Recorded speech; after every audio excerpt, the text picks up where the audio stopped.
Good evening to everyone, and thank you all for joining us this evening. We will have parents that are continuing to be admitted into the room, but we're up to almost 300 participants. So we thank you for engaging with us this evening. So at this time, I'm going to turn our meeting over to Dr. Kathleen Grigsby. She serves as one of the elementary assistant superintendents in the elementary division. So at this time, Dr. Grigsby. Good evening to our families and amazing partners in educating our scholars. We're so glad that you were able to take the time out of your schedule to learn more about the virtual program. Just wanted you to know that we'll be available to answer all questions at the end of the presentation. However, the chat feature will be utilized to capture your questions as well. We may not get a chance to answer all of your questions, and if not, we'll post them in our frequently asked questions at the end of this week. We'll also be recording this session, so please know that it can be accessed on the website for your resources. While this presentation is designed to reach our elementary audience, please know that we also will have some secondary components to share, as we have several families with children from different divisions. However, our question and answer session will be specific to elementary. But without further ado, I'd like to introduce the team that will be presenting. We have Ms. Selena Anderson, our parent coordinator. We have Dr. Talitha Bingham from the Office of Education. We have the Director of English Learners in Special POP. We have Mr. Sherwin Johnson, who's the Executive Director of Public Engagement. We have Ms. Erin Mason, Director of Instructional Technology. We have Dr. Kimberly, the Executive Director of the Office of Teaching and Learning. We have Amanda Thomas, Executive Director of Climate and Wellness. Dr. Hollins and Ms. Kirsch, coming from the Office of Enrollment Services, where Dr. Hollins is the director. And we also had Dr. Faith Strong, our homeless liaison. So I may have omitted some presenters, but do know that you have folks from all over our district in several different departments who are here to assist you with your needs.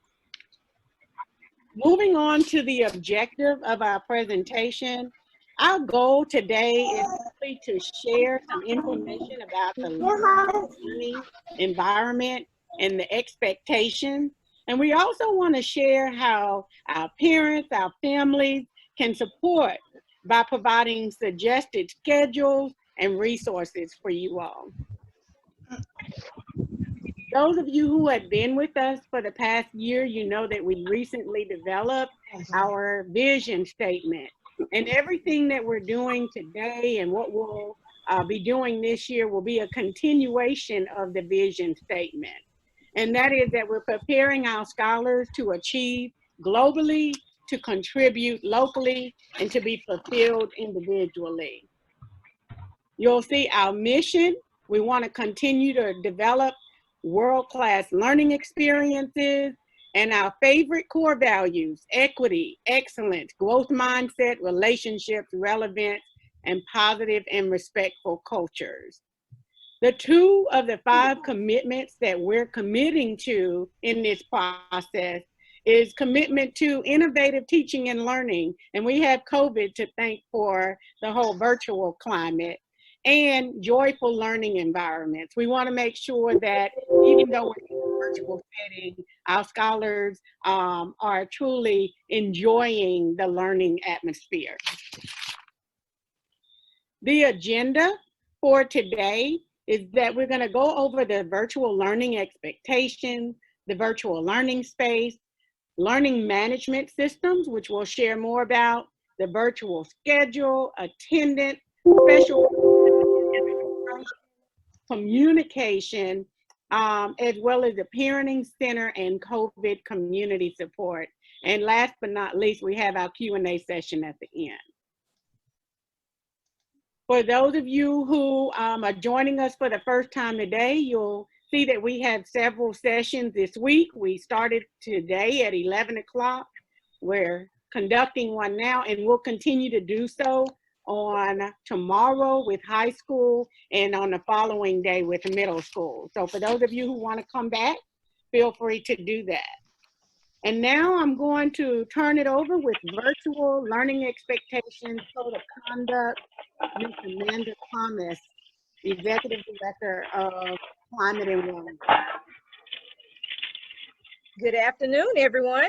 I know you all can't speak openly, but just want to say hello to each one of you. So we know that with our code of conduct and our student handbook that we normally receive at the very beginning of the school year, it is uploaded on the district's website, and we're pleased to state that we also have it interactively this year where you can just click on the table of contents and it will take you to those various areas. So on with virtual learning expectations as it relates to the code of conduct.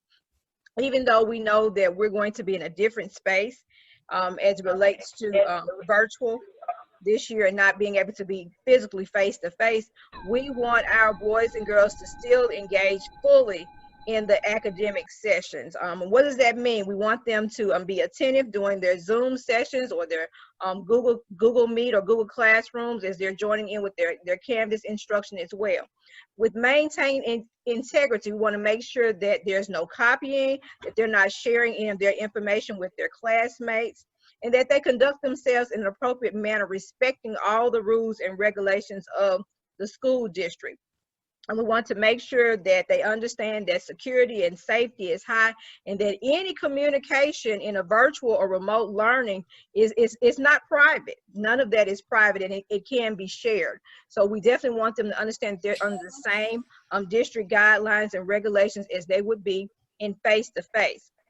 Also, one of the key components when they're on their Zoom instruction is that we want to make sure that they're appropriately dressed, fully dressed.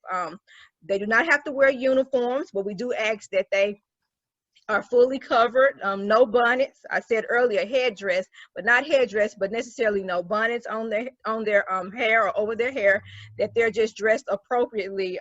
No slogans, no language that should not be shown, but just clean attire, fully clothed. And also, as they choose their backgrounds, just like many of you have your backgrounds this evening that are appropriate, we want to make sure that their backgrounds for virtual learning is appropriate as well, and just make sure that they're respectful of their teachers and their peers. Next slide. With the academics for elementary pre-K through 5, elementary curriculum that we're going to be using, we're going to continue the OWL curriculum for pre-K, which is opening the world of learning. With our K through 2nd grade scholars, we're going to continue Foundations, which provides foundational skills. Wit and Wisdom, we're going to continue from last year in K through 5 for reading language arts. Ready Math, K5.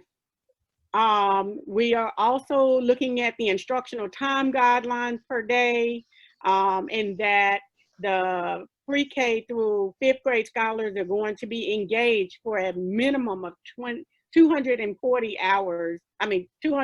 minutes per day.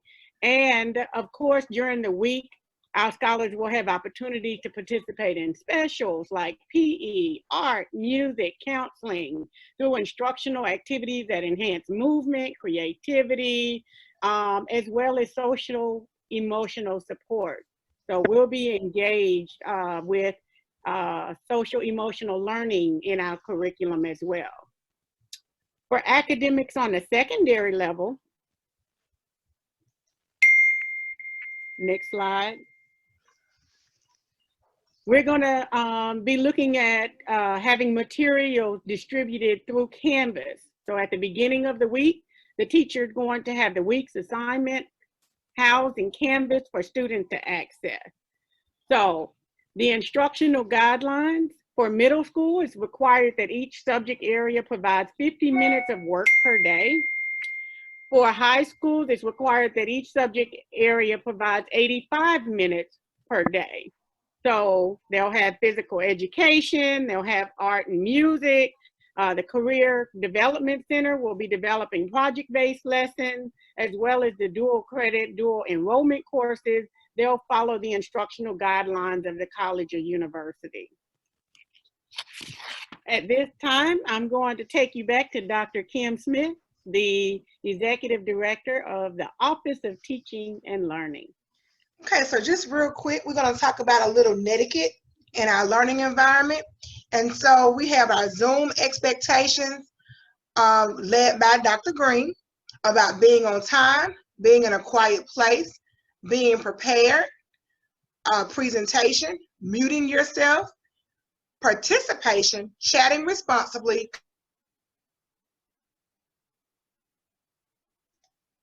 and about being respectful. So these are just expectations that your child's teacher will also share with your child once they join either Google Classroom or join them via Zoom.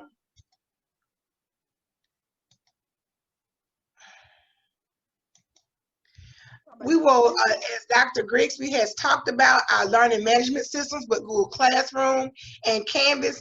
Our learning management system is how our curriculum will be housed. What does that mean? So that means that our curriculum that Dr. Grigsby just shared, the teachers actually have a direct connection with uploading that information into Google Classroom, and that is how our instruction can occur, whether it's a live session with the teachers throughout the day, or if you're having to go to work and no one is there doing it throughout the day to really help your child, and you can do it when you get home, then you will be able to log into your child's Google Classroom or Canvas if you have a middle school or high schooler, and be able to see specifically what assignments were given that day. And also there will be videos uploaded to assist with instruction. So again, for our elementary pre-K through 5, we will be using Google Classroom, and this is where the teachers will go in and create classes. They will make assignments. Students can turn in their assignments. Teachers can also grade the assignments and also give feedback throughout that process. So everything is in one place. It also creates an opportunity for two-way communication, where not only can the teachers send messages to you and your child, but your child and you can send messages back to the teacher. So we're going to look at a quick video and for Google Classroom, and this is Google Classroom for parents.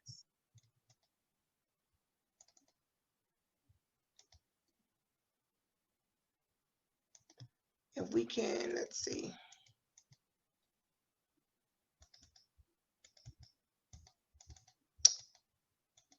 So what I'll do is I'll go and, hold on one second.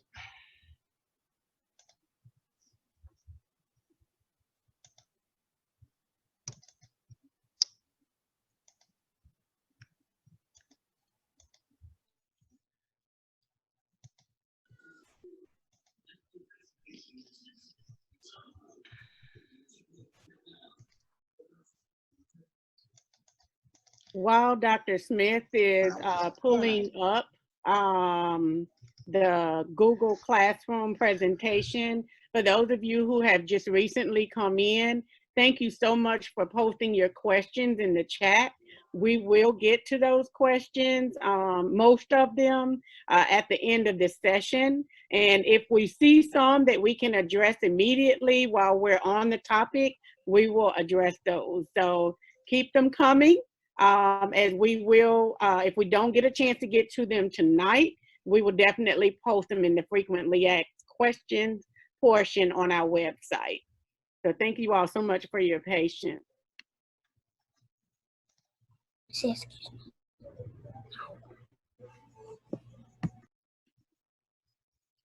Okay, I'm just going through a different route, so hold on one second.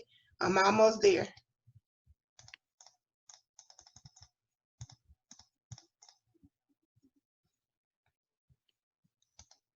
I think our system is about just as tired as we are. So hold on one second, I'm almost there.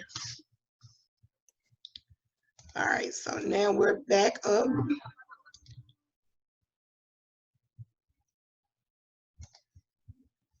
Make sure you can hear the computer sound. And so we're just going to advance through some things that we've already seen, and we'll be there in just 1 second. Now we're there, and here we go.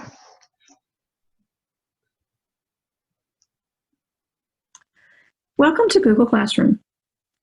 On the Google Classroom launch screen, you'll see that I have 2 classrooms, an Area 2 portal classroom and a test classroom.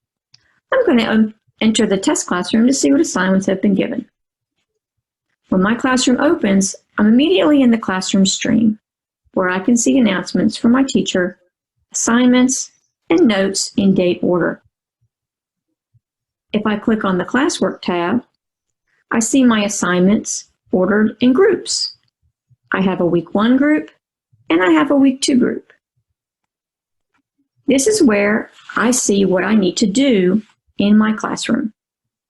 I can see what assignments are missing, as well as have been turned in. In this case, I need to turn in this assignment. I'm going to click on the assignment, read the directions, complete the activity, and now I can type my answer and turn it in.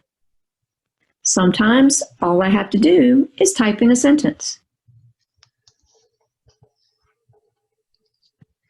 Other times, I may need to submit a document. In this assignment, I'm going to view, read my directions, watch my video, and upload my assignment. In this instance, I've created something ahead of time that I'm going to submit. After I've uploaded it, I'm going to turn it in.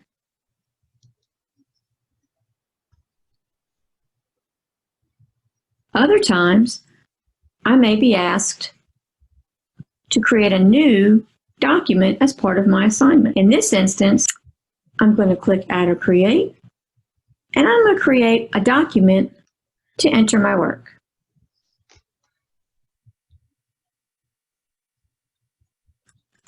I'm simply going to enter my work, type my sentence,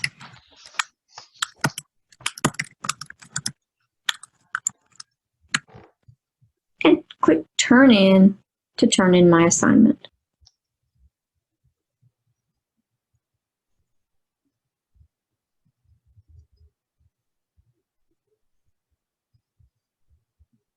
I'm going to click Turn In,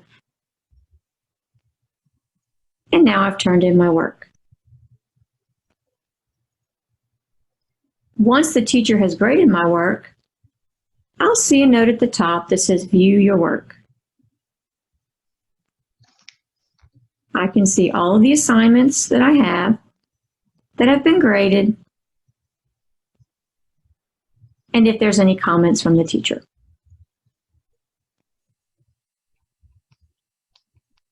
If I need to go to my other class, I can simply click the hamburger stack and go to my other class. If I have assignments due, I can check the calendar or the to-do list to see all of the assignments that are coming up due.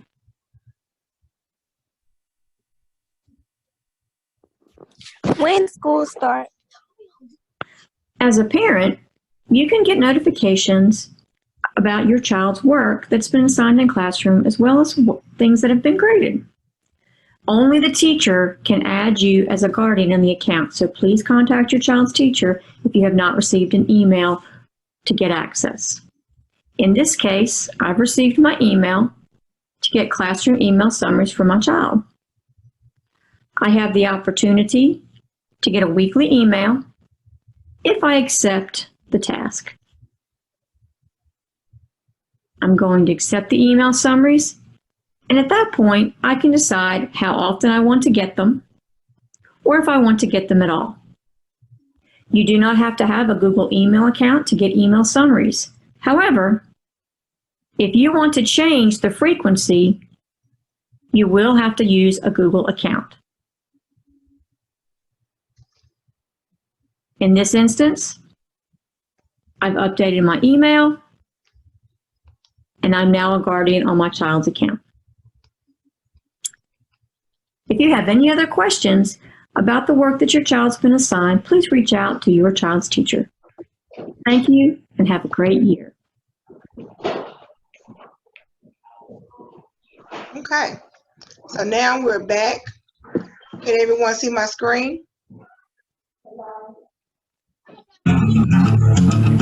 Hi friends, my name is John Sowash, and in this video you're going to learn 5 ways that you can get even more value out.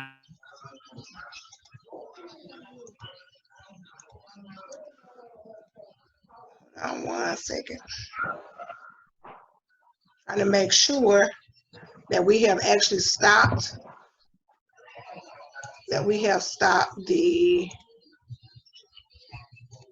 the next video that was up. Hold on one second.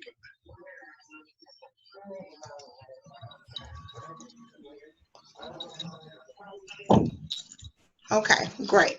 So now we're back to our video. Back to my video. And so now we'll go back here. Man, that white bag trash. Okay, now we're back to our regular video slide, our regular PowerPoint. And so then we'll have our Canvas courses for 6 through 12. And so again, it works just like Google Classroom to some degree, but our high school and middle school students will be able to capture attendance with Canvas. So now we're going to our virtual schedules, and we'll turn it back over to Dr. Grigsby to talk about synchronous and asynchronous learning. So virtual learning is going to take place 5 days out of the week. So for elementary, those 240 minutes is going to be about 4 hours during the day. But we're going to talk about what do those 4 hours look like. We have synchronous learning and asynchronous learning. Synchronous learning is when the students, and this is all K through 5 students in a Zoom session with their teacher, and we'll talk about the schedule in just a minute. But synchronous learning is where they're in the Zoom session or a Google Meet session, and they're working alongside the teacher. They're actually interacting with their peers and their teachers as the lesson is being taught. However, asynchronous learning is going to happen during the other part of the day where there's independent assignments being posted for students to complete. It could be project-based. It could be some work that out of the Google Classroom that the teacher has assigned. It could be any number of items. Maybe it's a journal prompt. It could include accelerated reader or some of the other programs that we have going on. So we're going to share the schedule with you so that you have a better idea. Before we do that, let's talk about Let's talk about the first day of school expectations. Next slide. So we'll have our scholars with devices and then our scholars without devices. And Dr. Smith is going to talk more about the devices versus non-devices in just a moment. So the scholars with devices, they're going to be expected to follow their daily schedule. I think someone asked the question, will this look kind of like it did in the spring? It really depends on which platform you were engaged in. So for some of our scholars, they were engaged on a Zoom for 2 hours during the day, and then they had some assignments that they needed to complete during the remainder of the day. Well, that's kind of how the session will flow. The school day will flow for scholars with devices. The scholars without devices will be expected to follow the instructional schedule printed. These plans will be delivered via the school bus, sent to parents and students' email addresses, and or shared through SchoolStatus. The parent email addresses that were used during registration and the student's Google account will be utilized to email the work and or transport the work to you all.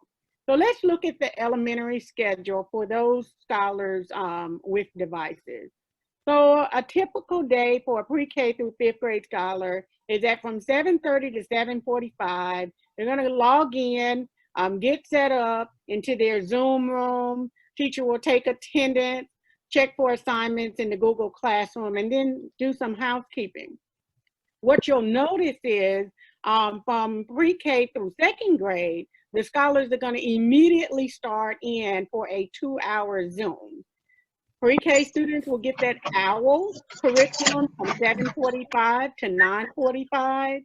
And then our K through 2nd grade scholars, they'll get 45 minutes of language arts, 45 minutes of math, as well as 30 minutes of science and social studies. Then what they're going to do is flip-flop. So from the 10 to 12, our pre-K through 2nd grade scholars are going to engage in small group learning. So some intervention, some enrichment, the special subjects that we shared earlier, music, library, PE, art, and then some one-on-one. It might be, for those of you who have been asking, and Dr. Bingham is going to talk about this, maybe this is an opportunity for any of our scholars in gifted or special services to receive those services. Then from 12 to 12:30, the scholars will have lunch. From 12:30 to 1:30, there's going to be opportunities for students to engage in Freckle. It will also be open office hours for teachers. If parents, if you or families are having some questions, the teacher will be able to work one-on-one with scholars, or will send a staff member, link them in so that they can provide some support. And then last but not least, 1:30 to 3:30, we've got accelerated reading and then some additional homework time there. So the time that students are going to be engaged in the learning will be from 7:30 until 1:30, but that face time that they get with a Zoom will be a minimum of 2 hours plus 2 hours of independent study. So I hope that I've shared that, and if you look at the schedule, it flip-flops for 3rd through 5th. In the meantime, for those of you who are looking at the screen and you see that it's a little blurry, do know that this plan and this schedule is available on our district's website. So you're able to look at it a little bit more clearly, and it's much more detailed with that.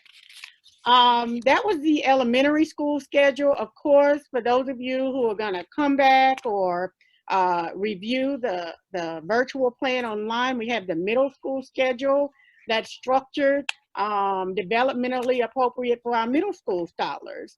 Similar, but different time frames. Then also our high school scholars, you'll see that they have their block schedule, and it shows their general schedule, their early release day schedule, and their 60% bell schedule. I'm going to turn it back over to Dr. Smith to share with us some information about attendance. All right, thank you, Dr. Grigsby. So what you'll notice about attendance, and this is very important, that virtual learning attendance is more about engagement than physical presence. So utilizing the learning management systems to account for attendance is going to be very, very critical in ensuring that your students, your children, are accessing the assignments either with a device, through our Google Classroom, through Canvas, without a device. As again, Dr. Grigsby has talked about how we will utilize our transportation system to distribute those instructional work plans. So when students, including and also our parents, when those meals are being delivered, and we'll talk about distribution, are being delivered, that will be another way that we'll be able to get that assignments from your children.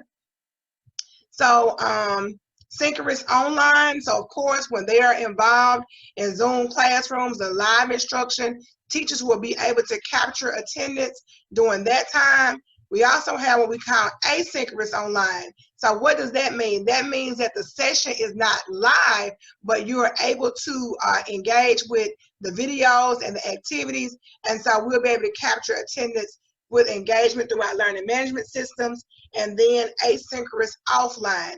That's when we're talking about the instructional work packets that will be collected. You could also pick them up at the schools, drop them off at the schools, or they can also be delivered. They will also be delivered at the bus stop. The same thing for our secondary attendance guidelines. We have our synchronous online, asynchronous offline. So they will work the same for both our elementary and our secondary schools. Now we will turn it over to Dr. Bingham.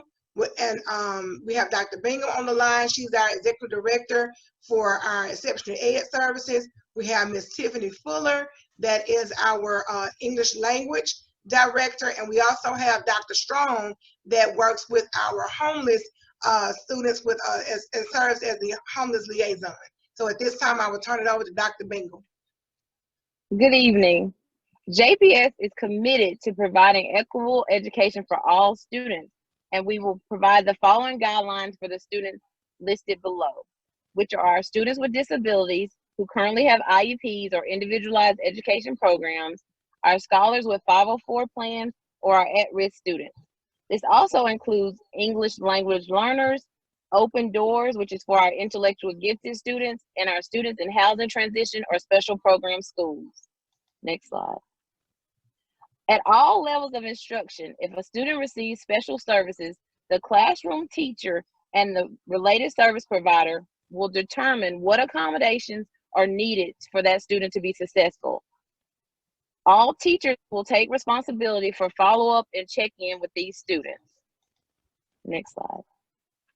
Individual learning providers, which are our exceptional ed teachers and related service providers, are continuing to engage in ongoing professional development to learn best practices for this distance learning platform. Also, special education teachers will provide copies of the students' accommodation and modification pages to each general ed teacher and provide an overview of how to implement those accommodations. In the event that an accommodation or a modification needs to be revised, an IEP meeting will be scheduled and discussed during that meeting.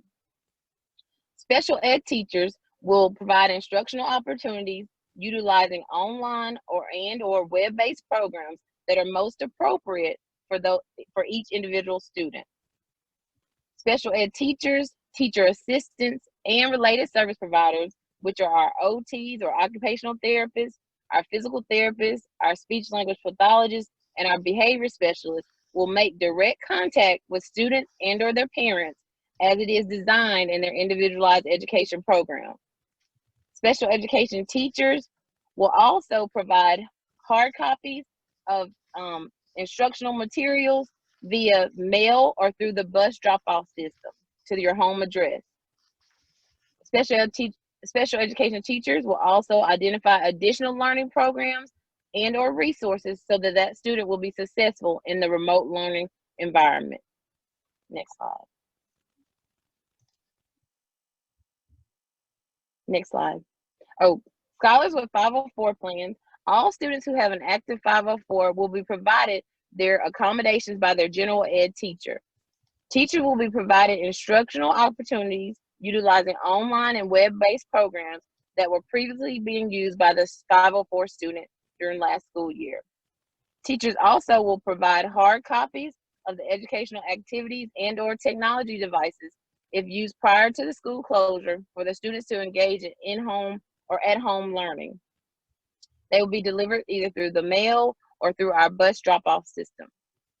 Teachers also may identify additional learning programs to provide opportunities for our 504 scholars to access remotely as they're determined by their student progress. Next slide.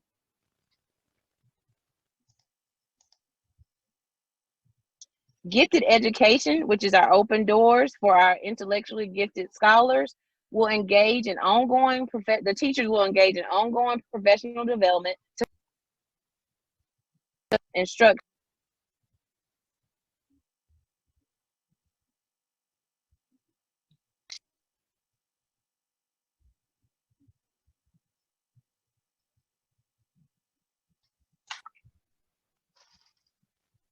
some Dr. kind of way. Bailey? There, Yeah, we okay, it lost you stopped. for a I'm sorry. minute. There you go. I'm sorry.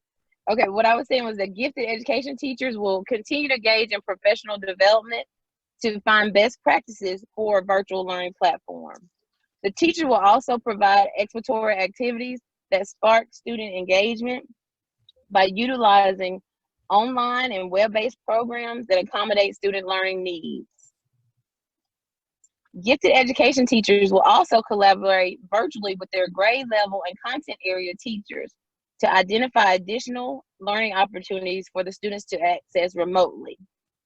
Gifted education teachers will leave optional learning activities for the students and the links to the extensions so that they can access these during after school time activities.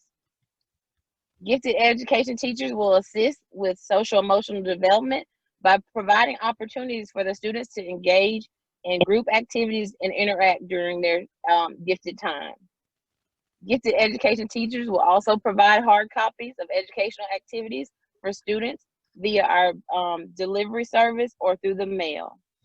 Also, they will make direct contact with students and/or their parents through a virtual platform on a weekly basis to make sure that they are providing student or progress reports as well as technical assistance. Next, we have Ms. Fuller.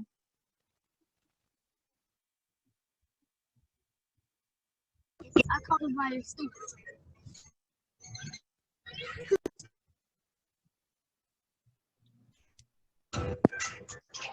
Like y'all try to sing. So our ESL learners.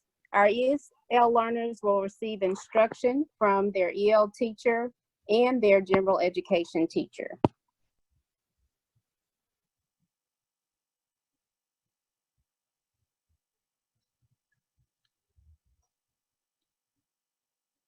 We seem to be having some level of difficulty with connection. Okay.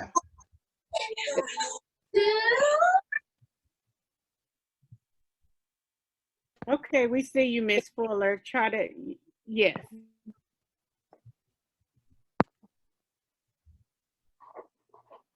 Okay, I'm not sure where the connection dropped off, but for our ESL teachers, they're going to make sure that they're providing instructional opportunities on the online platform.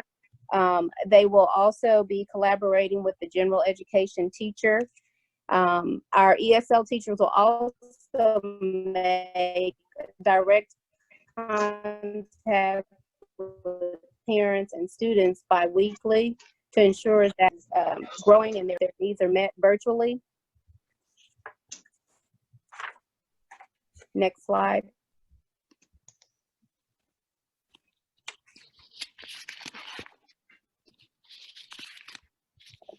So our students that are in housing transition, that will be handled by our homeless liaison, and that's Dr. Strong.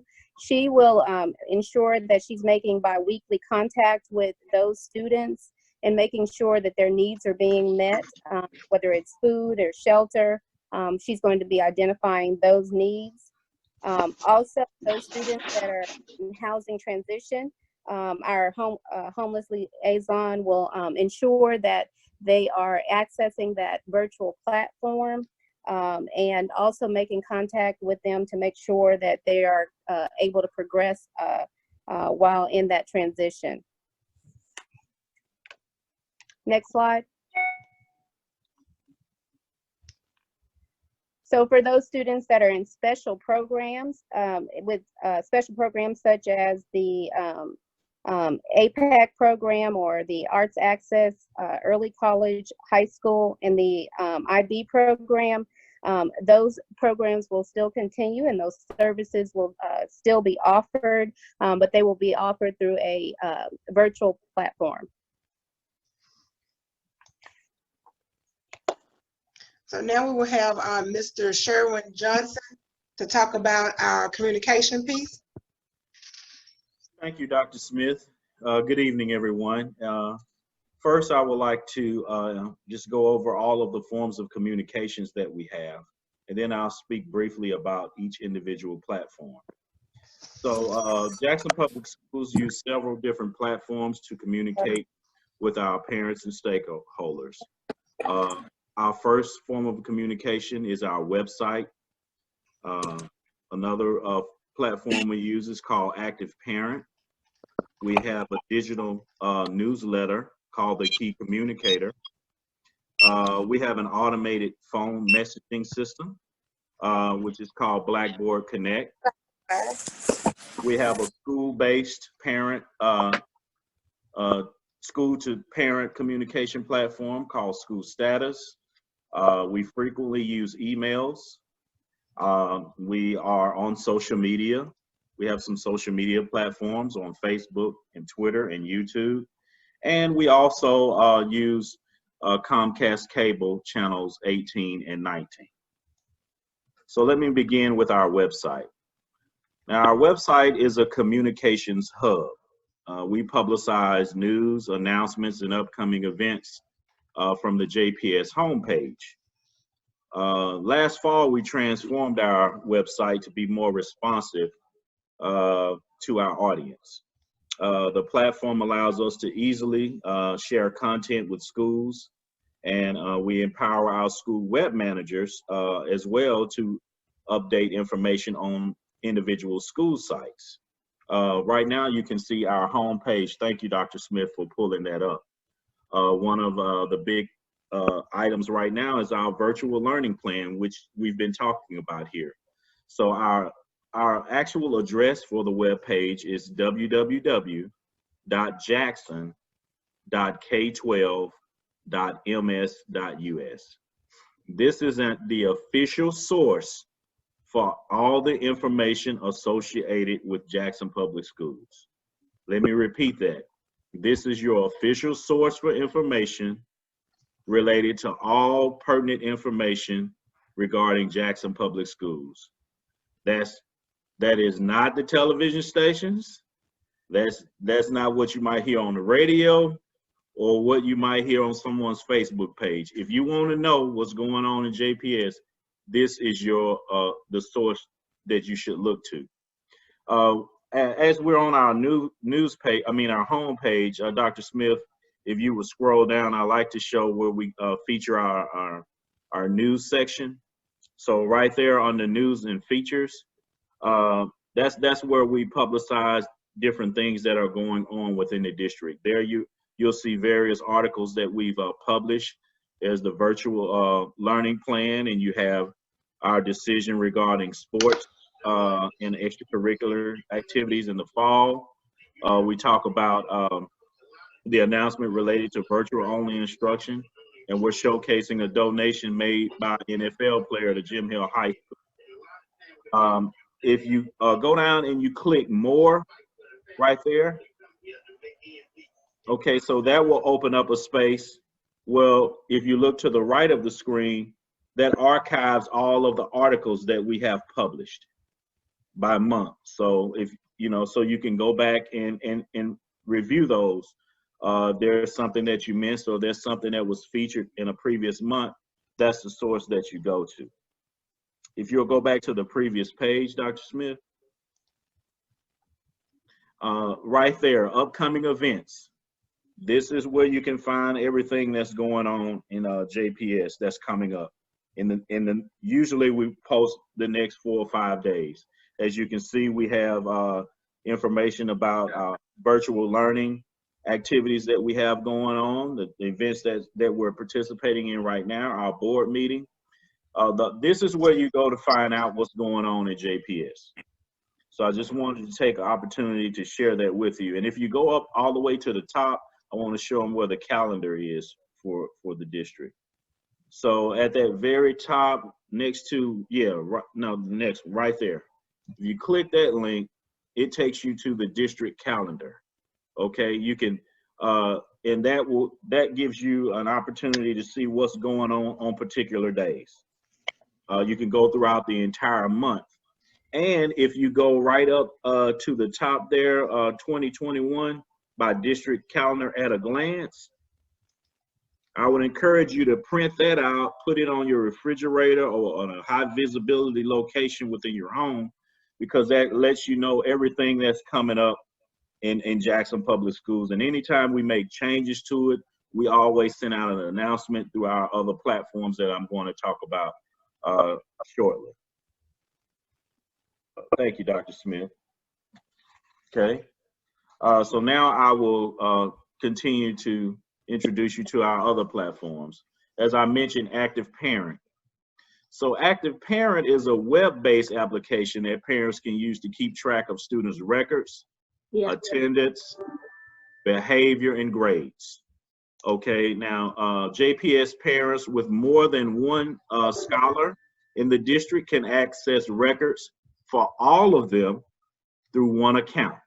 Okay, now the information parents provide in Active Parent during registration is used to connect them to our other communication platforms.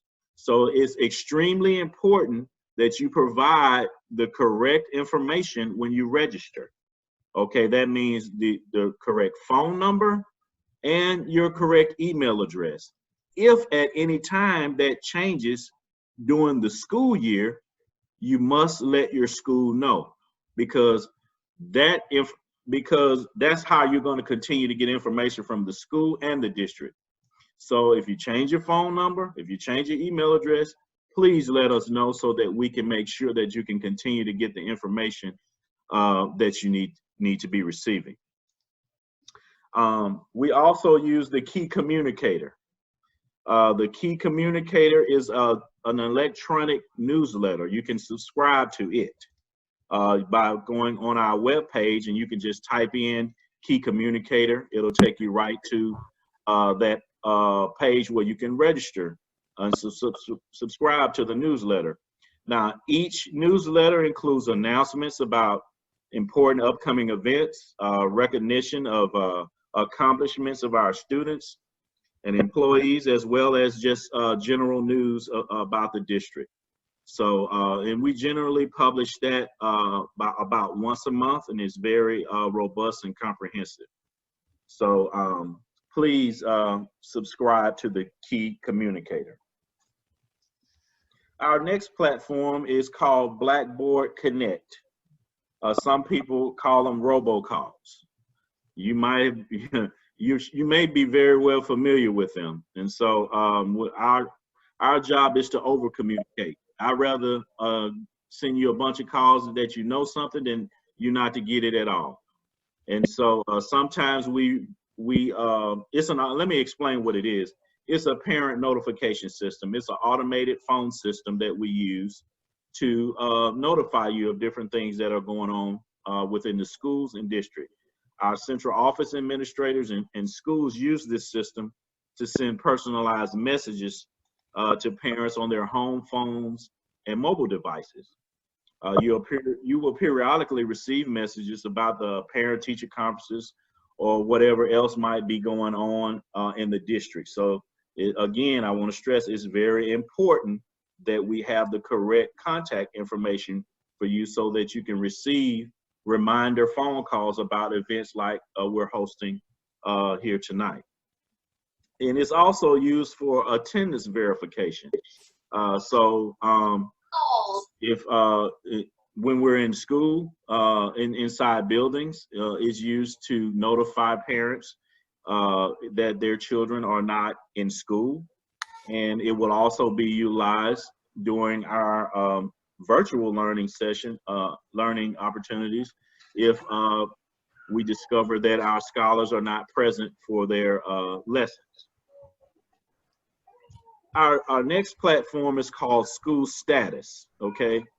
SchoolStatus is a platform that is used between schools and families' homes.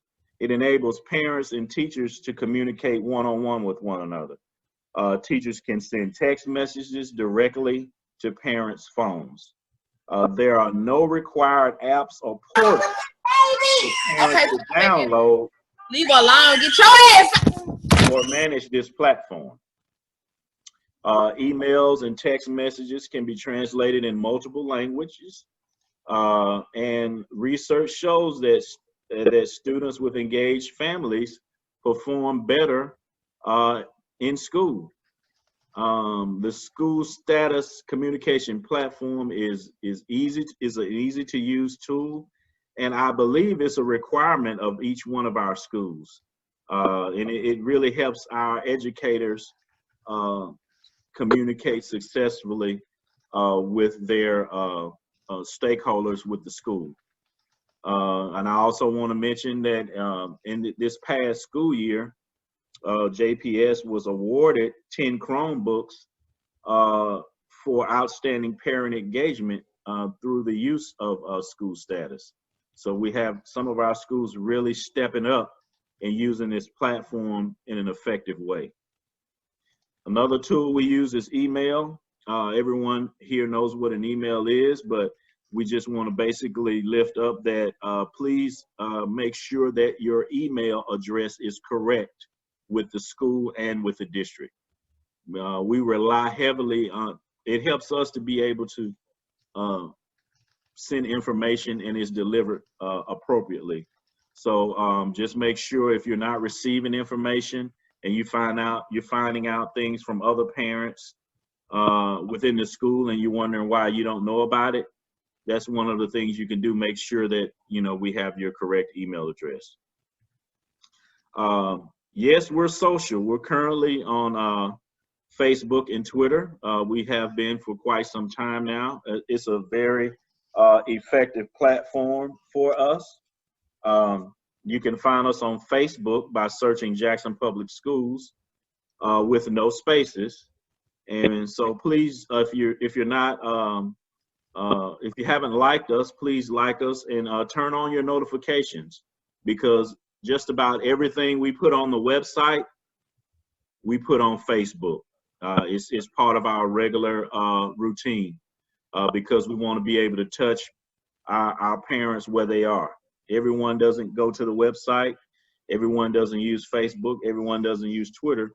But in a combination, we feel like, you know, we can, you know, use all of those platforms to reach our audience.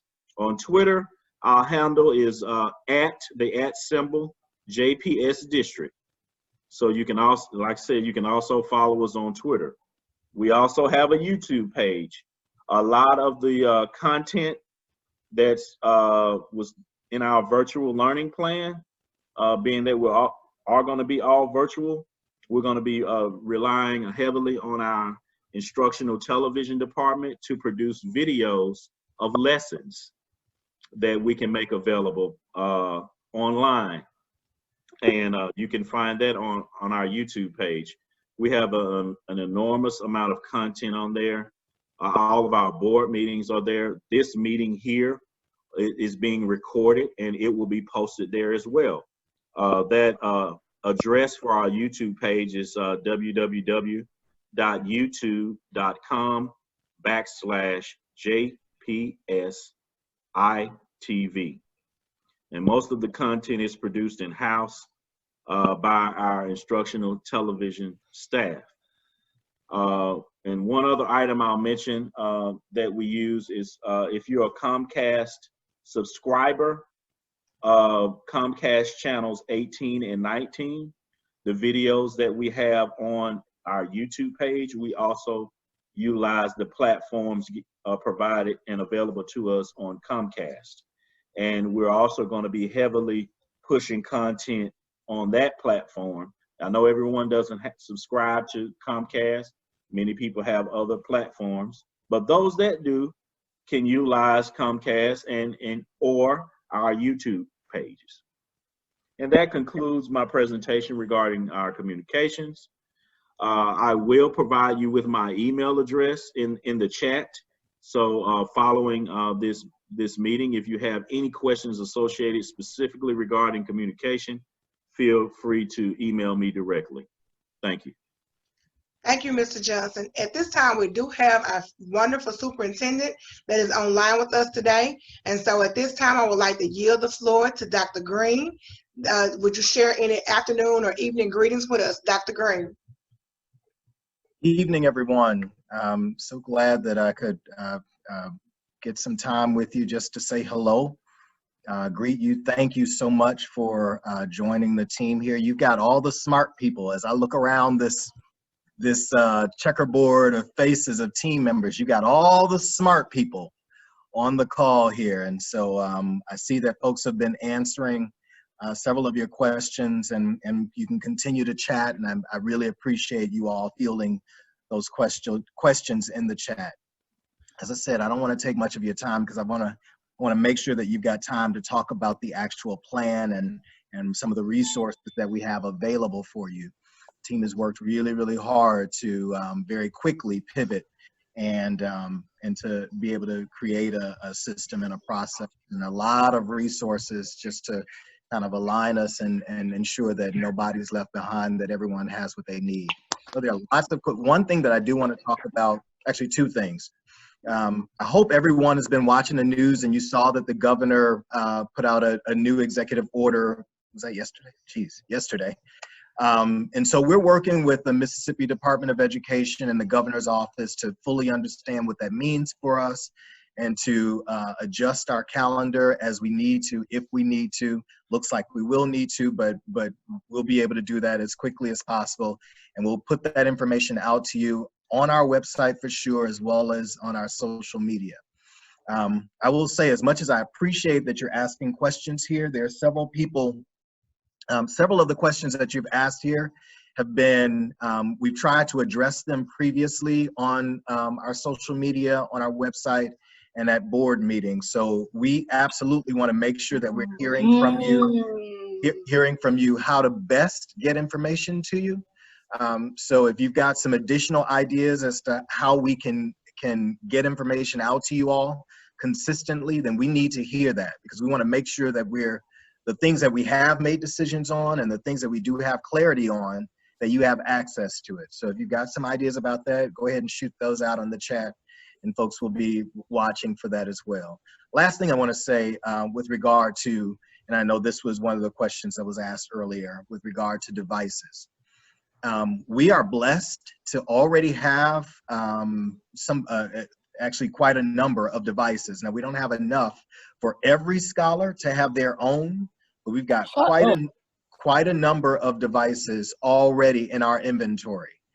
And based on what we've seen by those who've already registered, and forgive me, team members, if y'all have already talked about this, but I just feel like it's that important.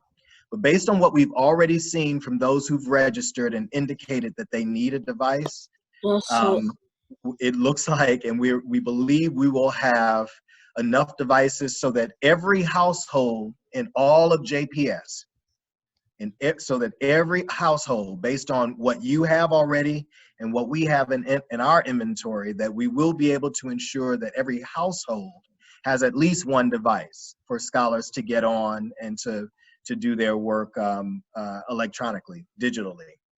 And that we'll be able to then kind of circle back, and where there are multiple students living in one household, that we can start to help that.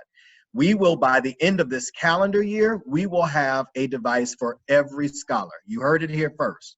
Actually, if you've been watching and listening to us in board meetings, you probably heard that already. We will have a device for every one of our scholars. So I want you to know that, right? That is happening. That is happening now. We've already got those babies being shipped out to us. Just so happens everybody else across the country is ordering devices too. So, you know, that's just part of the issue when you are in a pandemic like this. So I'll stop there. Just wanted to say those things to you. Want to thank you for coming on and getting this additional information from the team. I know you've got questions. Shoot your questions to us. There's no question that should go unasked. Ask your questions and we'll answer them now or we'll answer them later. Hang in there with us though. That's the last thing I'll say though, parents. Hang in there. I know this is a trying time. I know this is a stressful time, but hang in there with us. We're doing all we can to try and keep everybody safe and alive, and to ensure that our babies actually get the education that they need. Unfortunately, I've got to run on to the next call, another call here, but I wanted to just come on and say hi to you and thank you for your time and for spending some time with our people. We care about you, we love you, and we're gonna get through this. JPS JPS is going to get through this, and our babies are going to excel. That you can bet your bottom dollar on. Be good. Talk to you soon.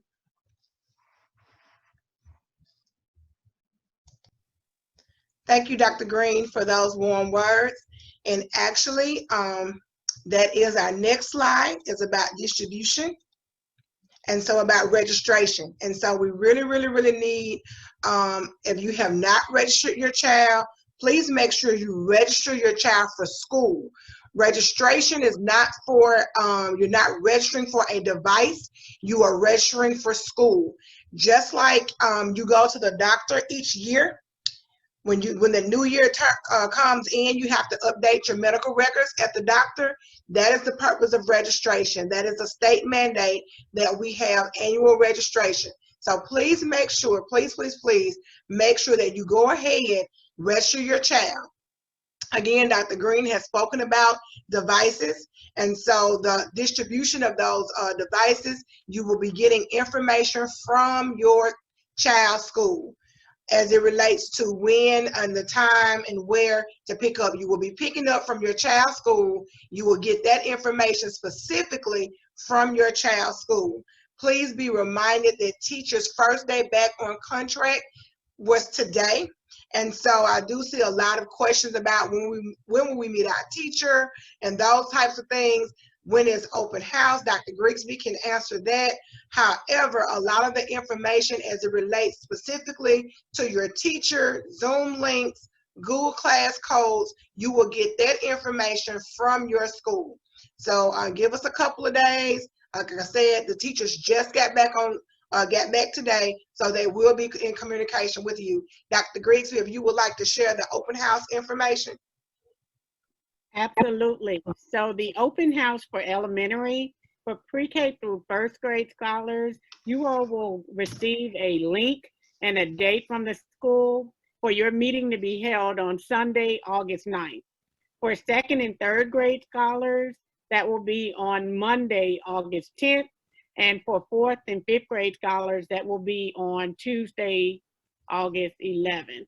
So the 9th, 10th, and 11th, be on the lookout from your school, the active parent, the robocalls. They'll share with you all the links so that you could get access to your school's open house session. And that's where you're going to get information about, when the scholars are going to meet, some information about who the teacher is, and maybe what types of things you might learn and need during the open house. But it will be virtual. Everything is going to be virtual. So I'll post those dates and grade levels in the chat so that you all will have that. And also, please know that we know this is a lot of information that we're covering, but all of the information that you see, that you hear, is in our virtual plan that is on our website. So the information is verbatim in the virtual plan. So please make sure that you access the virtual plan. Also, this presentation will be available after our last parent meeting so that you can refer back to it. Because if you, like me, I think I heard, but you want to make sure you heard about what things that impact your children. I am a JPS parent, so I definitely understand that you need to be informed, but make sure that you go back to the website, access the virtual plan, as well as this PowerPoint. This slide deck will be available after at the conclusion of our parent meetings. Just a minute about our distribution of instructional packets and meals. We have nutrition on the go. And so we will be utilizing our transportation department to be delivering food as well to our bus stops. But we will also have grab and go sites as we did this past spring and the summer. So you see listed here our elementary school grab and go sites as well as our secondary schools. So let's just say you live around the corner from North Jackson, you can still go to Kirksey and get a meal. So these are just strategically placed throughout the city of Jackson to ensure that there is some accessibility for parents that would like to go by and pick up a meal, and or you can utilize nutrition on the go. and our students and you can meet at the bus stops to pick up those meals. Also, we will also be utilizing that method for instructional packets. So just in case there's someone that's not connected with connectivity, you can pick up and drop off your instructional packets as well at those bus stops. And that's pretty much the same information here as well. And so how that would work, once that information is collected from the bus, it will be given to that particular school. Teachers will provide the feedback that's needed, give it back to the personnel that will be on the buses, and it will be delivered within the week. Okay. And so now we will have Selena, Ms. Anderson from our Parenting Center talk about ways that that we can continue to support your needs with our Parenting Center and community support. Ms. Anderson. Good evening, parents. The Jackson Public School Parenting Center provides parents with educational resource materials, equipment, and information that you all may work at home with your scholars. The center it has moved from Enix, so for those of you who have visited the center has moved from Enix. We're now at 1224 Eminence Road. We're in the Morrison Complex. We're still year-round. Our hours of operation is from 8 to 5, Monday through Friday. We have evening hours by appointments. The phone number is 960-8945. The next slide, please.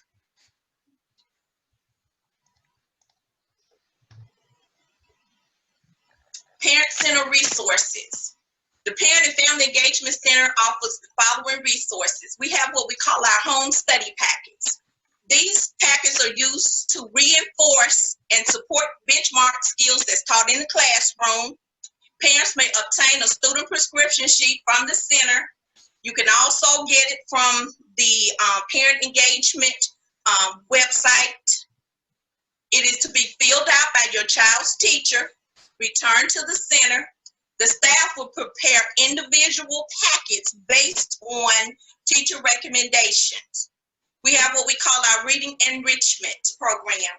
These are reading books, grades K through 5. We also have books on our summer reading list. So for parents of those of you who are still looking for summer reading books, call the center and I'll make sure that you will have those books. We have parent workshops. Parents are invited to take part in scheduled meetings, workshops, and computer training that the center is offering. Our Edison Dye services. You can cut out letters. You may laminate things to design various projects. For example, your science projects, your reading fair, your cultural projects. We also have a poster machine that parents can utilize if you want to set up your child's classroom at home. And we have what we call our parent requested services. And what we do is the staff will work with parents to secure various services that's out in the community. And Ms. Faulkner, Director of Partners in Ed, will talk about community services that are available to our parents. And we just want you to know that the center is here for you. Please call us at 960-8945, and I will pull any additional resources that you all are looking for.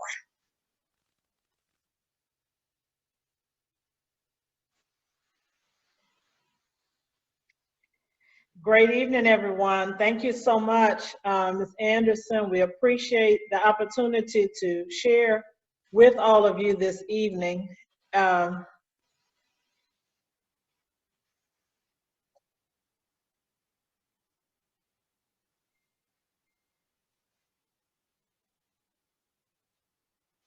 Can everyone hear me okay? Yes, we can hear you. Great, great, thank you. So parents, we are delighted that so many of you have joined us for the presentation this evening. We know that it's a lot of information And we want you to know, as my colleagues have said, that we are here for you and we will support you every step of the way. This is an unprecedented situation that will require an unprecedented response, and that's exactly what we've done. So, with everything that we have shared with you this evening, what we want you to know is one of the community partners that we work with, that's Parents for Public Schools, their national office, is providing a free customized training for parents to learn how to navigate the JPS website, just to basically support you in this virtual teaching and learning.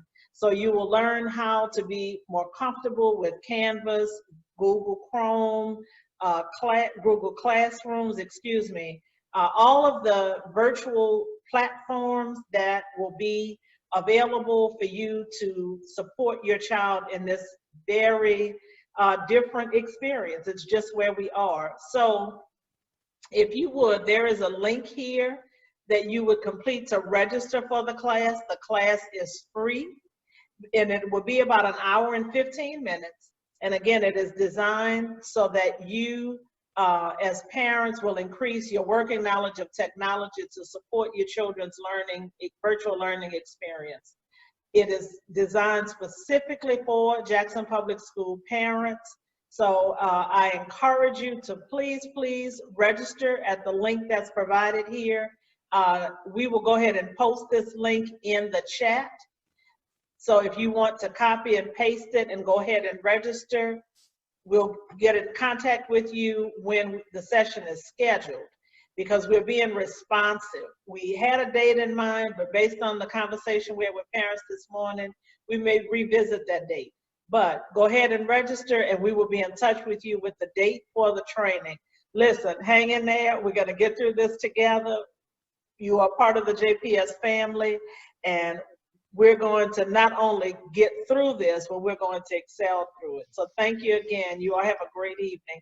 And again, I'll post the link in the chat. Thank you. Thank you, Ms. Faulkner. Also, the link will be posted, but it will also be posted on our website, because we know that a lot of people are chatting comments, asking questions, and we know the more when you add things to the chat box, it scrolls up, so you may miss it. So we would definitely have it posted on our website so that you can get that information to Ms. Faulkner to receive this extra assistance to help your children with this in the virtual environment. So thank you, Ms. Faulkner. And at this time, I'm going to turn it back over to Ms. Thomas with COVID community support. Okay, well, great evening, everyone. As Ms. Faulkner said so eloquently, as she always does, and I know that you all, and we love her spirit as well. So you all, thank you for that. And it really helps us as we're going through this COVID experience. It has been, for many people and many of our families, it's been traumatic. It's brought some different trauma for our boys and girls, as well as our staff members, and for you as well, parents. So with that being said, we have our COVID-19 web page that is located on our website, and we also have an email address that is available for parents to share any concerns. So I would like to say with this COVID-19 at jackson.k12.ms.us link, it is being managed and monitored daily. I've even received some of those particular concerns, and we will address any concerns that you have. You also see here information from the Mississippi State Department of Health. We are watching those numbers. As Dr. Green stated, and as well as you all are aware, as we see the numbers have increased, that's how we've made our informed decisions to make the best decision for our boys and girls. With personal responsibility, you see the mask here, so we want to make sure that you are wearing proper facial coverings and that you have that for your boys and girls, as well as continuing to wash hands and use disinfectant spray into those surfaces as well. We have different videos that our nursing department has posted to the website, as well as videos on social emotional support. We are very concerned about social emotional well-being for our students, our staff, for you as well, and also that physical health well-being. So again, please make certain that you visit our Jackson Public Schools website and you avail yourself of these resources. I know that time is drawing near and we want to be able to answer many of your questions. So at this time, Dr. Grisby. All right. Thank you all again so much for putting your questions in the chat and just remaining on mute so that we can get to as many questions as possible. One of the questions I want to address before I turn it over to Dr. Hollins, he's going to answer your questions about registration and active parent. I've seen a lot of questions about that as well. So be ready, Dr. Hollins. One question that you all have asked is about asynchronous and synchronous learning. Does my child have to be on the Zoom at that time? We understand that some of you are working and maybe your children are in a child care setting or an older sibling is watching your child and or they're at their grandparent, which is why we're offering the asynchronous approach. You don't have to register for either one, it's just automatically offered. And the asynchronous approach is where the teacher is posting assignments in Google Classroom, and your child will need to complete those assignments and submit them. So Dr. Smith had discussed earlier that that's one of the ways that we're going to be tracking attendance. Is not only with the engagement during the Zoom session, but also through the asynchronous learning that's happening in the other 2 or 3 hours of the day. So hopefully that answers that question. I think we got open house covered and active parent. So Dr. Hollins, some of the parents are asking that when they go to try to log in using their active parent, it doesn't show anything. Do they need to register again? They don't know if they've registered based on the information that's in active parent. Are you able to assist us with that? So you're saying they're not able to see anything when they log in? Yes. Was that the question, Dr. Grigsby? Okay, the question is that they're trying to get in active parent, but it doesn't show anything. So they want to know, do they need to register again? What do they need to do when they get to a stopping point? They try to log in, but they can't seem to re-register, especially for all of our returning parents. If they're not able to move forward, then they would need to contact us via support active parent at jackson.k12.ms.us so that we could see what the situation actually is and respond accordingly. Okay, and then we see from Mrs. Stringfellow, she registered her son and then it's just all disappeared, all of the registration. So how do they get confirmation that their child has in fact been registered? If the information has disappeared, then more than likely the information probably was not successfully submitted. So what she would need to do is to try to log back in and then try to process again. If it continues to happen, then she will have to contact us so that we can see if it is a problem that we could replicate and see what the situation is. See if it is a system issue or if it is some other type of issue. So we will have to look into it. One question also says, on my active parent, it says waiting processing. They registered on August 3rd and they have a new student. If it is being waiting to be processed, that means that the school has not gone in and processed the application. So we will be sending out emails to schools, letting them know that they need to process applications as rapidly as they are submitted so that parents will know and feel confident that they have completed the process successfully. Okay. And the team members are also looking in the chat to see if I missed any active parent questions for registration. One thing I would like to add to parents with Active Parent in regards to your user credentials, your username and password, if it would be so helpful if you could remember that and save that information. And well, actually, if you would use it regularly so that it would become a part of your memory while you're checking your child's progress throughout the year, because this will be the medium going forward by which you will be able to check your children's progress and to register from the next year to the next year. So that username and password is essential, and Active Parent is going to become almost a permanent part of your child's academic life. One additional question, Dr. Hollins, if they complete the registration process, they know that everything is clear, would they see anything in Active Parent at this time? Would anything be out there? I know we had that earlier, and another parent just asked that. I think they're just a little apprehensive and anxious that they may not be seeing anything. Should they see anything in Active Parent right now? They're not going to see anything in Active Parent. Once the application has been processed, schools have been instructed to detach the application from registration. And the reason for that is that every time the parent goes in, I know, some parents like to just go in and just check things out. But every time he or she goes in, then it puts the application back into the school's processing pool.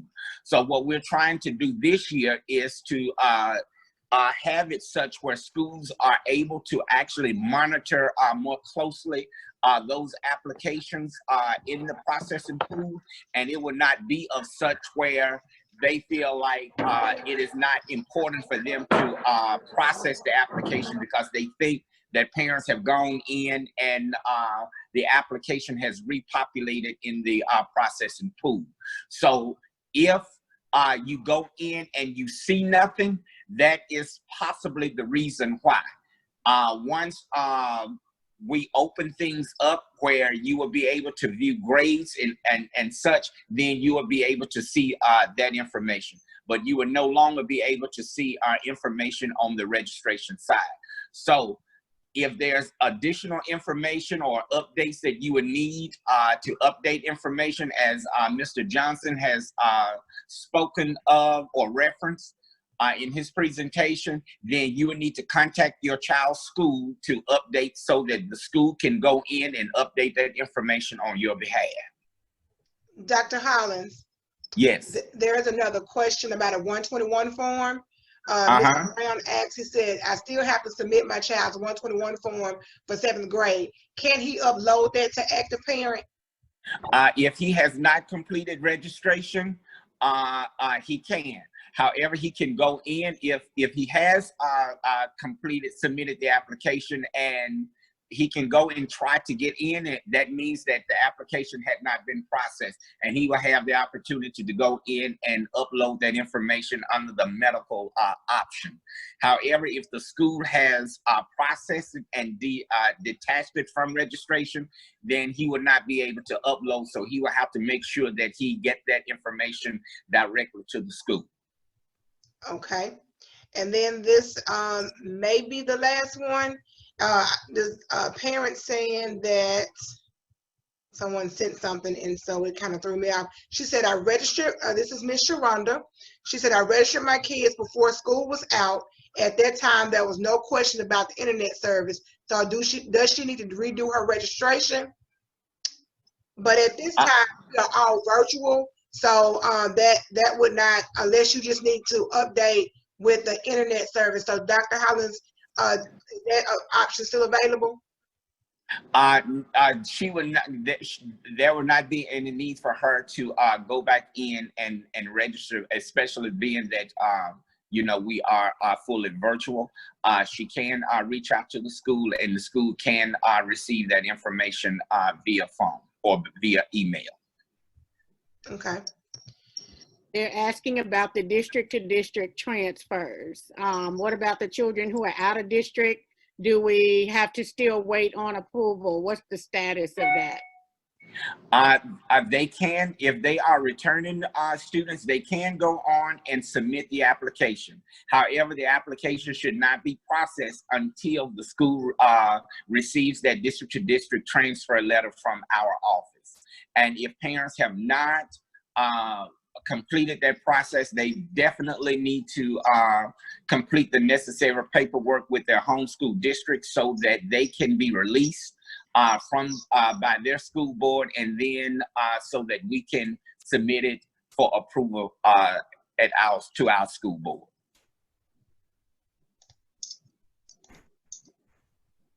All right, and I know some of you have missed this a little earlier, but just to reiterate, open house for elementary pre-K through first grade is going to be on Sunday, August 9th.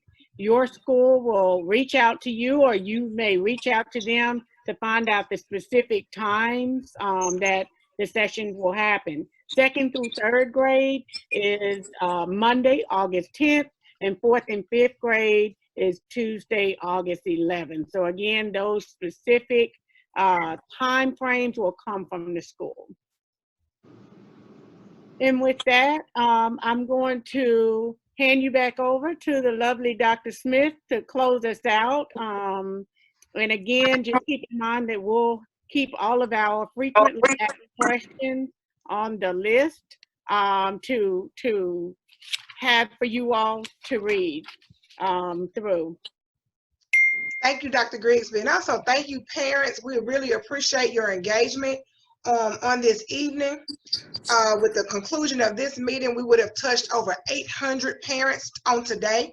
And so we really thank you for your engagement in our sessions. Also, one thing that I was trying to do as it related, there's your questions related to a specific school. We do have our other assistant superintendents on, so I was trying to make sure that I channel those questions as well to them. And so I did include the COVID-19 email address. So please make sure if we have any questions, or when you get off and things begin to settle with you and you have other questions or concerns, please make sure that you can contact our COVID-19 email address, that we get those questions every single day throughout the day. So send those questions there. Again, anything that's related to your child's school, teacher, open house, meet and greet with your teachers, please make sure that you contact your child's school. I did see something about logs, summer reading logs. That information as well will be coming from your child's school. So we do thank you for your time on this afternoon, on this evening rather, and we look forward to speaking with you again. Also, make sure that you visit the website and really go through the virtual plan. It is very detailed, and so you should probably find more answers to your questions. Again, at the conclusion of Friday's last meeting, we will have our slide presentation available for you, along with any videos that you would need to help with this process. So thank you for your patience, thank you for your grace, and thank you for your understanding. So we appreciate you and have a great evening.